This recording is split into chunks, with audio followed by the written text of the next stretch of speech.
Ladies and gentlemen, how's it going? Once again, I'm Ned from Ned's Tactics, otherwise known as your friendly neighborhood basement dweller. Don't worry, ma'am, I am from the internet, and today I want to talk about the way relationships are these days. I definitely think technology has changed society, especially dating, families. In the last 5 years, the definitions within relationships have changed more dramatically than technology has in the last 15 years, for example. And that's really scary. That stuff's never happened before. We're trying to make transistors smaller and smaller, but we've gotten to a size that electricity no longer works predictably at this like subatomic level. So we're having really difficult times with the micro stuff. But relationships have changed a lot thanks to the Me Too movement, thanks to TikTok particularly, and also Reddit, also fetish. We have used the internet to show our private lives more than ever before. The same way that we would talk about close friends about our relationships and whatnot, we are using the internet to show off what we got and get together and whatnot. Now, it's remarkable what has changed because of it. Now, society's definitely changed, and stuff like this are more mainstream. This is a life caller. If you've not seen one of these, an eternity caller, sorry. These are getting more and more mainstream, and it shocks me how many people don't know and how many people do. And because of these, I'll never look at a woman wearing a collar the same way. Even if it's a choker, I'll never look at a woman wearing one of these the same way. But the pagan scene is getting bigger, the orgy scene is getting bigger, heathenism is definitely getting more and more popular. Our sexuality is getting way more out there. The categories on pornography sites are getting bigger and bigger and bigger. Um, and we're getting a lot more creepy stuff in. The UK is implementing age verification, which I think is an absolutely wonderful thing. I seem to be about the only person who views pornography that will admit that he does. Like, come on, guys. You never do. You don't notice the creepy things changing. You you don't remember like the quarter when Step Bro and Step Sis came out. Everyone remembers. We just don't like to talk about it too much topically at work and all these places. And in that is a problem. We don't like to talk about the changes relationships have had since the Me Too movement, since TikTok's rad fem, like fourth, maybe even fifth wave feminism. Now, if you don't know, third wave is equality, and we needed third wave hardcore. Fourth wave, we maybe need to come back a little bit from. So in the 60s, we were all about the free love and the kinky sex and stuff like that. And we pulled back. We definitely pulled back in the 70s because we got a lot of STIs, a lot of broken families, and the Manson family. The Manson family. Charlie Manson, and that was a big deal. That was a big deal. So we pulled back. I definitely think we will be pulling back. But Me Too, the Me Too movement has changed everything. It's changed dating. It's changed everything. I've never heard the term red flag before like the last few years. Narcissism, gaslighting, all of this stuff. And it amazes me. If you accuse someone of being a narcissist, you owe it to yourself and society to figure out what level of therapist can diagnose that. Because everybody's diagnosing that. Anyways, we're putting ourselves out there on the internet more and more and more. And within this issue, we're giving up more and more and more of ourselves. But one problem I'm seeing that is a horrible problem is we have people that just validate, particularly women, just validate them at a drop of a hat. Like my ex-wife was on Reddit and she was with me for 10 years and she was with me for probably almost 20 years by the time she posted this. She said I she said that she got with the best person she could and her biological clock was ticking. She was with me for 10 years before she asked me to marry her. And then I didn't want anyone in my friends group to be part of it because I had a feeling that anyone who was going to be part of that wedding was going to backstab me. So she got her best friend and her best friend's husband to be maid of honor and my best man. Guess who she had a three-way relationship with? anyways, I'm just going to put that one to the side. So TikTok comes out. We got our kids in, and TikTok comes in. She's spending all day on TikTok, like 5.5 hours a day. And if you're spending that much time on TikTok, you have an addiction issue, and you need to get off of there. Now, at the time, TikTok was nothing.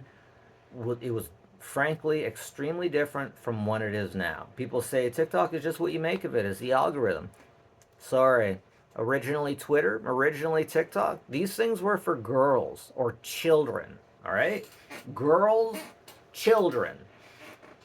I think anyone who knows anything about TikTok knows it was about dancing for kids at first. So the women get on it, and all of a sudden everyone hears about covert narcissists, gaslighting, red light, all of this stuff. My ex was just staying at home, and she was on here.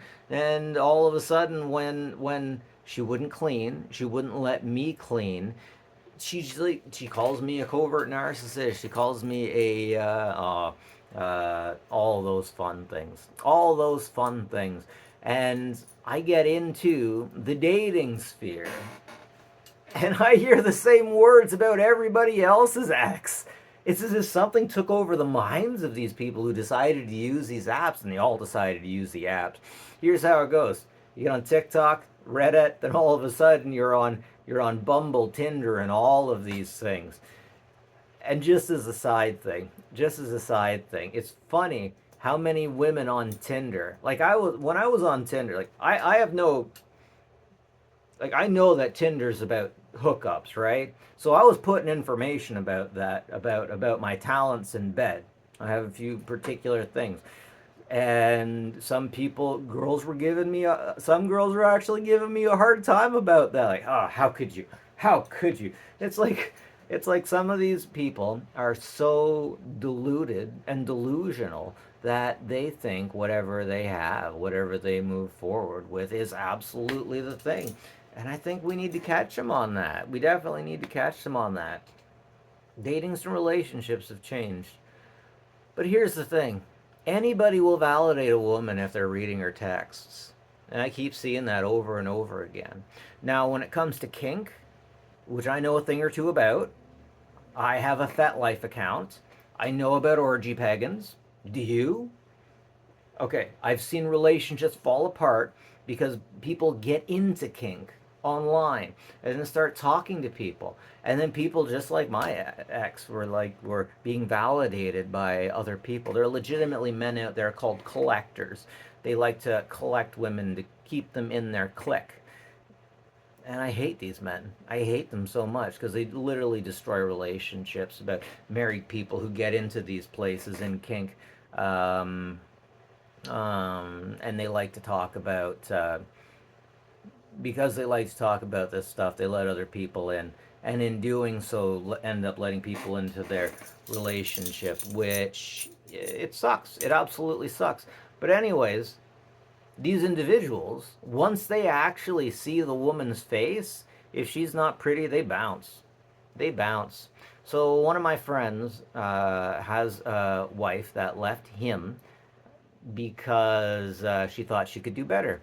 But these people on Reddit and I'm not sure if she's on FetLife, but these people who are on Reddit, once they seen her face, they just bounced. They were gone.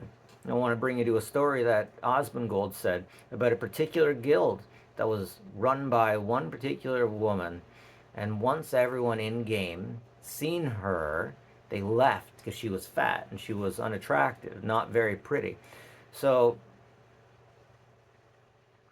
with that, I also want to say women need to figure out that maybe the patriarchy was a thing, but if you look really good, that gets you into different places. Women know this. Women don't talk about this. And because of this, I really think that that reality is giving women the wrong idea of what reality is.